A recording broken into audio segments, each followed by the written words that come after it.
payo ni Apostol Pablo sa mga taga-Kolosas, ang kanyang sinasabi, kanyang mungkahi sa mga mananampalataya ay itoon ang pananaw doon sa mga bagay na makalangit, huwag sa mga bagay na makalupa. So, hindi po ito literal na mayroong mga bagay na makalangit. Kung ano po yung nakakabit na purpose sa pagkamit mo ng mga bagay na kung ano meron ka, doon po na lalagyan ng label ang mga bagay na yan ba ay makalangit at yan po ay makalupa. Kasi pag sinabi mong ang bagay na yan ay makalangit at ang bagay na ito ay makalupa, ano ba ang mga palatandaan? Ang bagay na makalangit, hindi mo masasabing yan makalangit na bagay yung pagsamba. Kasi pag sinabing gitara, ang gitara sa simbahan, mga bagay makalangit. Yung gitara, kung ating titingnan, nagmumula sa isang factory. Parehas ang nabilhan yung gitara ginamit sa concert, sa sabihin na natin sa makamundong mga kalayawan, doon din nagmumula. Galing din sa isang pagawaan. So, hindi ang bagay, literally, o diretso na tinawag na makalangit, kundi yung nagtangi doon na pangunawa na kung anong meron sa tao kung kaya itinangi ang bagay na yun. So, pag sinabing bagay na makalangit, hindi po ito literal. Pag sinabing makalangit, napag-aralan na po natin, Brother Bong, ang langit ay hindi po lugar na nasa likod ng alapab.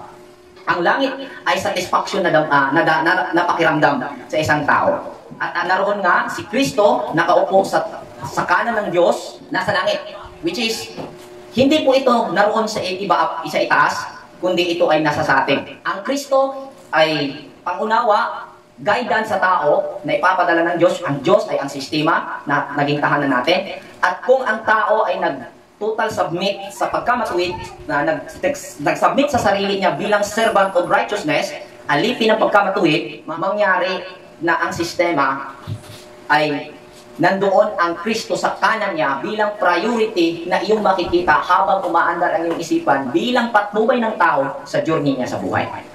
So, yan po ang pagkakaunawa ng Tura Community tungkol sa ang Kristo ay nakaupo sa kanan ng Diyos, sa trono, sa kanan ng Diyos Ama sa langit. So ang langit ay higher level na pangunawa ng tao kung saan andun po yung satisfaction.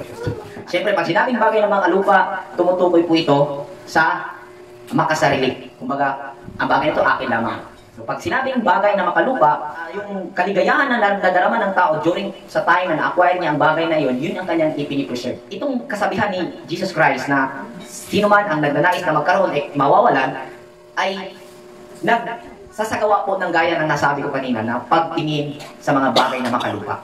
Kung gaano ka kasaya nung na-acquire mo yung bagay na pinapahalagahan ng tao, kung gaano siya kasaya, sigurado po ako na sa panahon na iyong ibahagi sa nangangailangan ay mas mataas na antas na kaligayahan ang iyong mararamdaman kaysa noong nakamtan mo ang bagay na iyon. Si Kristo ay andyan sa lahat. Yung Kristo na nandun sa langit, na inakala na nasa ang langit ay nasa likod ng kalapa, sinabi na ni Pablo dito, nasa ating lahat. So, yun ay nagpapatibay sa ating pangunawa na ibinahagi na yung Kristo nga ay pangunawa ito, essence ng pagkamatuwid, ng iyong pag-submit sa pagkamatuwid, na maging alipin ka ng pagkamatuwid, ay ang Kristo ay maging, kumbaga sabihin natin, espiritu ng pagkamatuwid na gabay sa tao na nag-submit doon sa pagkamatuwid.